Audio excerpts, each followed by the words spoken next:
Hello everyone and welcome to this quick update video from home. I promised you that I'd show you some of the cleaned up bottles from the find that we did yesterday, so I just thought I'd do you a quick update and show you what they look like. So you can see most of them currently soaking at the moment, so we're just going to leave them for as long as we can and then we'll give them a clean up.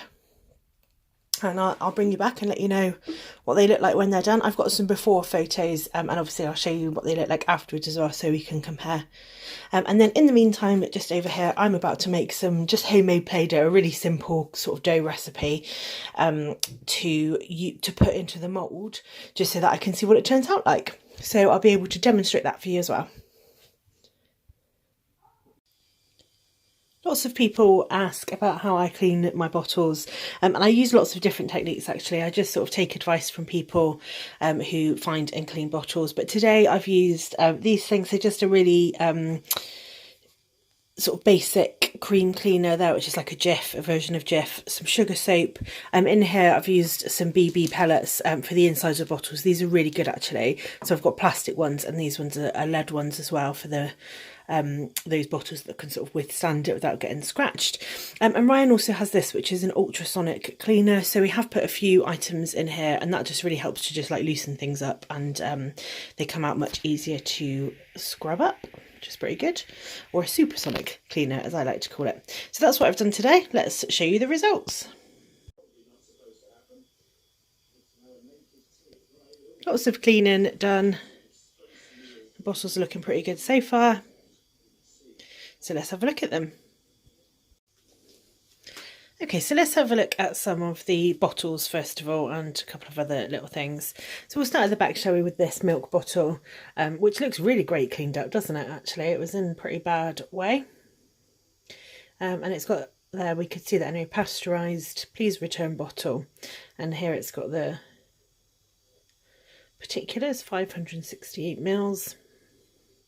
And then it says here, this bottle is the property of Express Dairy. I don't think there's masses of age in that, but I like it because I can remember getting milk delivered in the sort of 90s or so in bottles not sort of massively different from that. So it brings back a few memories.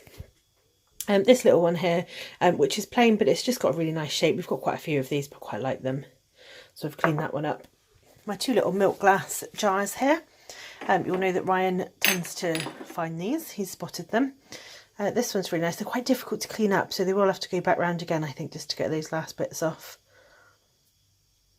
But that's a nice tall square shaped one. And then this little cream one here, look. Which is really great, isn't it? Love those. I'll show you the rest of my collection in a sec.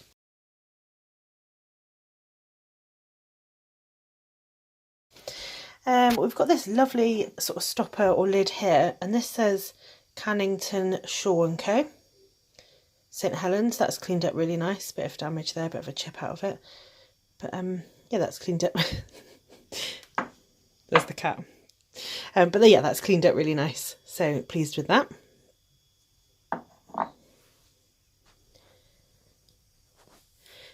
And then we've got these bottles here. So this is the one that said the Angier's emulsion on the bottom, and that's actually a long tonic. I put a sort of picture of an old advert for that in my last video, but yeah, that's really great, isn't it? So it would have had a brilliant label on it here. That's pretty nice. I really like to find all kinds of sort of medicinal tonic bottles and that sort of thing are my total faves. This is the California fig syrup. Pretty common bottle, but neat to find. Really nice shape. And then this is probably my favourite bottle find of the weekend's adventures. This is the Tritonique lotion for the hair. And it's Steel and Marshes. It's the maker. And it's from Bath. I can't find out a huge amount about this company actually, which is surprising because it sounds sort of pretty unique, doesn't it?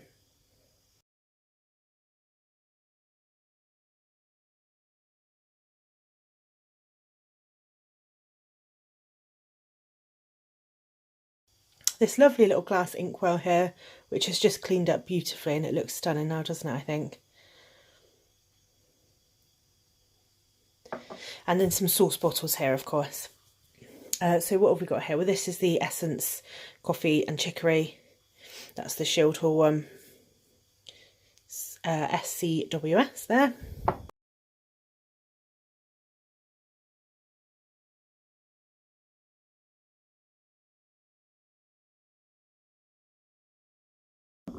The Mason's OK sauce. We just found one of these sort of fairly recently, so we've cleaned it up so that we've got a bit of a match and pair. This is the Fletcher's sauce from Selby. I don't know what sort of sauce this would have been actually, but it's a really nice bottle, isn't it? Maybe it's a bit more modern, but it's got that lovely sort of long neck, hasn't it? Which I enjoy. And then this is the Daddy's sauce with that sort of stoppered top that it would have had. Brilliant, isn't it? So there we go, that's the bottle finds of the weekend. Don't they look great all cleaned up? It's not my favourite thing to do, to clean up the bottles, but it's totally worth it when they're done because they look really good, don't they? Let's have a look at the jars that we found this weekend. So we'll start with this one in the middle. You saw me pull this one out complete. Always nice to find them complete. And I just assumed it was going to be a Hartley's jar because we found a few of them before and they've got that lovely sort of pictorial on the bottom or the writing that says not genuine unless bearing the Hartley's label. But this one is slightly different. So it actually says the Cooperative Wholesale Society Limited, and then it has got some writing in the middle. I'm sure if you can just see the sort of shadow of that. It looks like it says sort of Middleton or something, and something else underneath, but it's just too sort of worn to be able to really read it and identify it. It's quite nice to find the same sort of jar but from a different place, isn't it? So the cooperative, obviously, now we know the sort of the cooperative group, but they've been around for a pretty long time. So really nice to find that preserve jar, and they do clean up pretty well, although you can see it's probably still got a bit more to go. And then this is a really lovely jar. Really just love the shape of this one. It's got such a great look, hasn't it? Definitely got some age to it as well. It's some blemishes in the glass and that sort of thing. And this says Fursman's Pickles underneath, and it's registered number 778965, I think. Yeah, or it might be an S. But yeah, I haven't seen one like that before, so I like it. The lovely OXO jar, which looks great, doesn't it? 4-ounce OXO jar, which is going to go with my sort of Bovril and Marmite jar collection with that sort of tall neck. This little blue glass jar, which a lot of you have helped me identify, it's probably the Vicks Solve, that little symbol on the bottom, look. Love a bit of blue glass. And then this one, which is another one of my favourite finds actually. We had some pretty good stuff, didn't we? This is the Cheeseborough, New York. And this was actually an early Vaseline jar. So a lot of these jars are around, but most of them say Vaseline on them, and this one doesn't. So that makes it slightly unusual. I don't know what that means in terms of aging it. It's quite difficult to age these. But yeah, it's pretty cool, isn't it? And it's cleaned up really nicely as well. So it's looking good.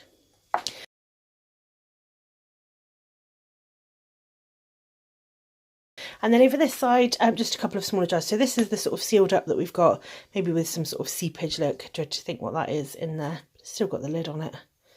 And the glass is actually cleaned up nicely, hasn't it? So I wonder what was in there. I've just put a paste jar in just to show you that although they're really easy to find, they're not actually always that easy to clean. So that's got to have another go round as well. And then this one, which is the True Food jar, that's looking pretty neat.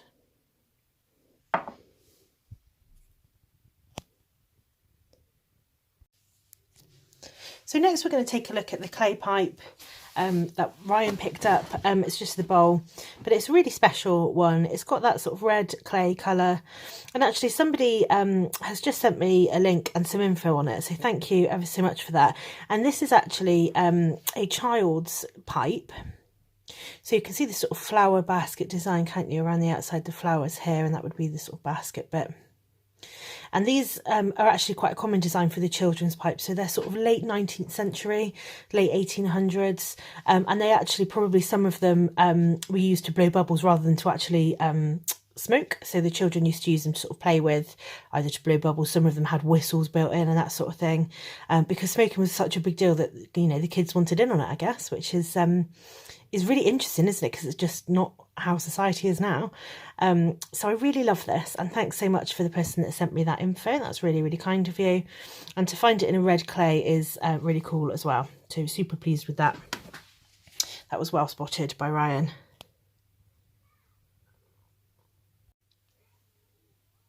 And then this is the other sort of find of the weekend, really. So there've been quite a few. But this is a mould.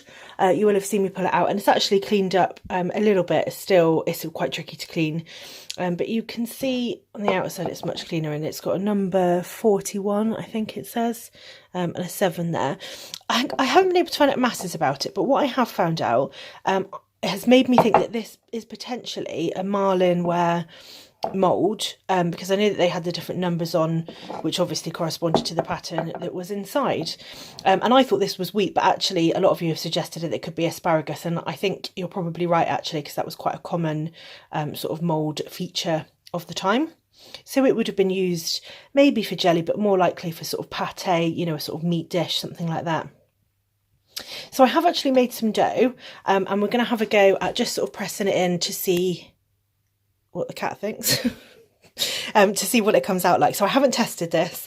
Let's give it a go and just see if we can get an imprint of the pattern on some basic dough that I've made. Okay, let's try and get it out of the mould and just see what it looks like, see if we can see any of the pattern. I haven't lined it with anything, so it's probably a little bit sticky. Here it comes.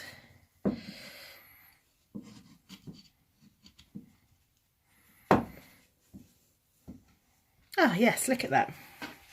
That's really great, isn't it? You can see the pattern actually. Let me just turn it around and feel it. But so look, I think you're right. It probably is asparagus, sort of tied up here, and you can just see the little flower imprints there.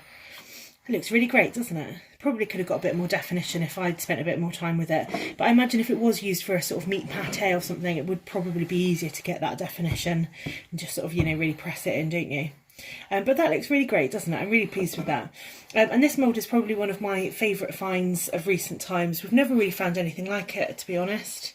And, you know, probably won't again, I would imagine. It's a bit of a shame that it's sort of broken around the edges, but I still love it. So really pleased with that. I think it probably wins find of the week for me. Let me know what you think.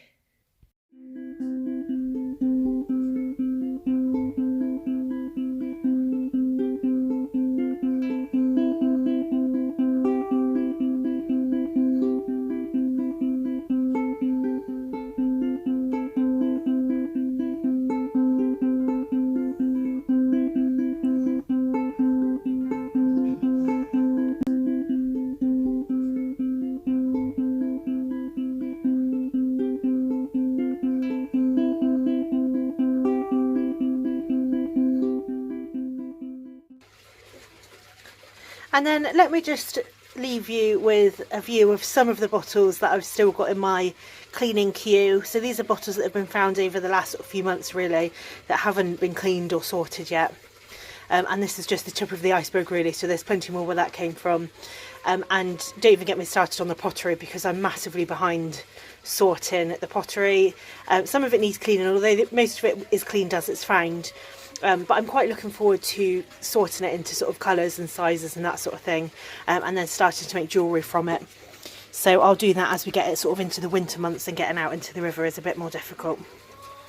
So I hope you found this video interesting, this sort of brief interlude on some of the cleaned up finds from this weekend. Let me know what your favourite was. Thanks for watching. Please do like, subscribe and hit that notification bell, and I'll see you next time. Bye!